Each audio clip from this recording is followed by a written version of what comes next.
Budget 2022 से पहले एक आम आदमी के प्रतिनिधि के तौर पे, एक कर सलाहकार के तौर पे हमारी ये उम्मीद है कि जीएसटी जिस मंशा से लागू किया गया था, माननीय वित्त मंत्री निर्मला सीतारमण जी उस ओर ध्यान अपना देंगी और वन रजिस्ट्रेशन, वन टैक्स की जो बात हुई थी, उस पे अमल करने की कोशिश करेंगी। क्योंकि जब जीएसटी आया उससे पहले ये कहना था कि पूरे भारत में व्यापार करना आसान होगा, सीमलेस होगा, कोई तरह की बाधाएँ नहीं होंगी और कोई भी स्टेट में डिफ़रेंस नहीं होगा टैक्स रेट्स में और कोई भी कंप्लायंस में। लेकिन पहले से जटिलता इस तरीके से बढ़ गई कि अगर कोई व्यापारी एक से ज़्यादा स्टेट में व्यापार करता है या कोई सर्विस प्रोवाइडर एक से ज़्यादा राज्य में व्यापार करता है, अपनी सर्विसेज प्रोवाइड करता है, तो उसको हर एक राज्य में रजिस्ट्रेशन लेना पड़ता है, अगर वो वहाँ पे काम कर रहा है तो, या फिर वहाँ पे उसका प्लेस ऑफ बिज़नेस है तो। और हर एक स्टेट की अथॉरिटीज़ उनको एडमिनिस्ट्रेशन करती हैं, उनका वहाँ उनको ऑडिट करवानी पड़ती है, स्क्रूटनीज़ होती हैं। तो इससे व्यापार में सुगमता की जगह कई जगह बाधाएँ पैदा हो गई। तो इस ओर शायद वित्त मंत्री जी ध्यान देंगी और इस दिशा में कुछ करने का प्रयास करेंगी। इसके अलावा जिस तरीके से भ्रष्टाचार को कम करने के लिए इनकम टैक्स में फेसलेस असेसमेंट चालू किए गए हैं, फेसलेस अपील चालू की गई है, वैसे ही जीएसटी में भी कई बार अथॉरिटीज से इंटरेक्शन करना पड़ता है रिफंड्स के लिए, कोई भी एडजुडिकेशन के लिए, ऑडिट्स के लिए। तो उस दिशा में भ्रष्टाचार की दिशा में भ्रष्टाचार को कम करने के लिए जो जीरो टॉलरेंस नीति बना रखी है केंद्र सरकार ने, उनका जो बड़ा मुद्दा है ये कि भ्रष्टाचार खत्म होना चाहिए आम आदमी को राहत देने के लिए। तो ये भी फेसलेस की तरफ झुकाव जीएसटी में भी होना चाहिए और फेसलेस की दिशा में कोई गाइडलाइंस या कोई नोटिफिकेशन जारी की जानी चाहिए, ताकि इंटरेक्शन कम हो सके डिपार्टमेंट से और आउटपुट ज़्यादा आ सके, कम समय में सुगमता से, और भ्रष्टाचार को समाप्त किया जा सके, कम किया जा सके। इसके अलावा एक टैक्स एक रेट की भी बात थी, लेकिन अभी जो स्लैब्स हैं, काफ़ी सारे स्लैब्स हो गए जीएसटी के, तो कम से कम जो 12% और 18% स्लैब है, उन दोनों को मिक्स करके 15% स्लैब बनाने की जो कवायद चल रही है और काफ़ी लंबे समय से जो मांग चल रही है, जिसके कारण से रिफंड के और कई सारे और इश्यूज अराइज होते हैं। तो उस रिगार्डिंग अगर वित्त मंत्री जी 15% का नया स्लैब क्रिएट करती हैं, तो ये भी एक कर सुधारों की दिशा में एक बड़ा कदम होगा।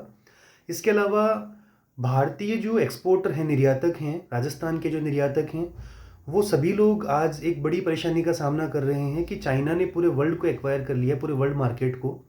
उसका कारण ऐसा नहीं है कि राजस्थान में एफिशिएंसी की या व्यापारियों में दूरदर्शिता की कमी है या कोई कार्यक्षमता की कमी है।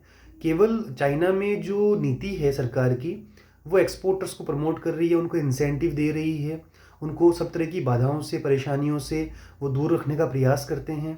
अननेसेसरी के चेक नहीं है, लाल फीताशाही और इंस्पेक्टर राज नहीं है वहाँ पे। उसी तरीके से भारत के व्यापारियों को भी, भारत के निर्यातकों को भी सरकार को प्रोत्साहन देना चाहिए। जैसे ई वॉलेट की स्कीम के बारे में बात की गई थी रिफंड से रिलेटेड, ताकि उनका टैक्स का जो वर्किंग कैपिटल जो उनकी है टैक्स में फंस जाती है इनपुट में, वो ना फंसे और उनको इंसेंटिव्स दिए जाएं, ताकि वो वर्ल्ड मार्केट में compete कर सकें और चाइना की बराबरी कर सकें और उनसे आगे निकल सकें। लेकिन केवल जुमलेबाजी से या केवल घोषणाएं करने से कार्य नहीं चलेगा, काम नहीं होगा। उसके लिए धरातल पे योजनाओं को लाना पड़ेगा। जैसे पिछली बजट में ये कहा गया कि नागरिक चार्टर आएगा और आदमी को जो है टैक्स अथॉरिटीज़ जो भी हैं परेशान नहीं कर पाएंगी, उनका अधिकार बढ़ेगा, उनको उनकी जवाबदेही बढ़ेगी। बट अभी 1 साल होने के बावजूद ऐसा कोई आउटपुट सामने नहीं आया, कोई भी उस दिशा में कदम बढ़ाए गए हों, ये धरातल पे सामने नहीं आते हैं। तो केवल घोषणाएं करना पर्याप्त नहीं है, उनको अमली जामा पहनाना बहुत ज़रूरी है। तभी कोई भी बजट का या कोई भी घोषणाओं का मतलब है, केवल वाहवाही लूटने से मतलब नहीं है। आम व्यापारी को, आम आदमी को राहत मिलना चाहिए।